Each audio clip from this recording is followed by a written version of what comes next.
Our post-match press conference. Congratulations to the NU Lady Bulldogs for beating the UE Lady Warriors in straight sets. The Lady Bulldogs are now at 10-2. We have our reigning MVP, Bella Belen, Labs Lamina, and Aisha Bell. Bella, congratulations for this victory.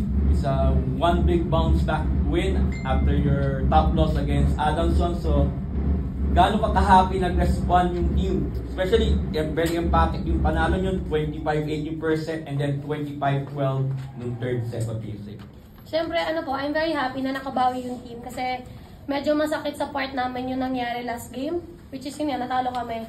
And lagi ko lang ni-remind yung team, dapat yung mga susunod na laro namin, dapat yung performance namin mataas. Hindi yung porket yung kalaban namin is lower rank team, mababa na din yung performance namin. So, dapat kami, may standard kami sa paglalaro. Kumbaga, may goal kami as a team and as a player. And, I'm very happy kasi nagawa naman ng bawat isa yung trabaho ngayong game. Lalo na yung mga, yung mga bata, yung mga pinasok, talagang nag-contribute din sila sa game. Thank you. 2 rounds, 18 excellent sets, 7 digs, and 1 service ace. So, yun nga, maganda yung naging response nyo from that loss against Adamson. So, ano yung ginawa nyo after that loss? Siyempre, I'm sure, bigat ang yung mga usapan dyan sa locker room, okay?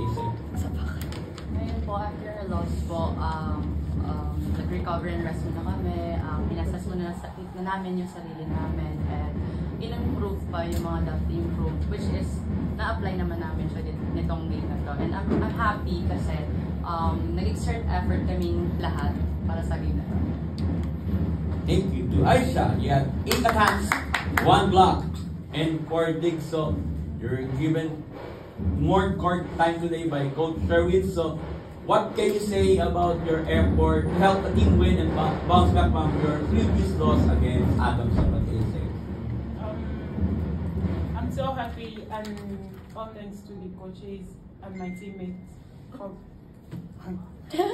for trusting me, even though, because that's not my position, but I've been there for long now.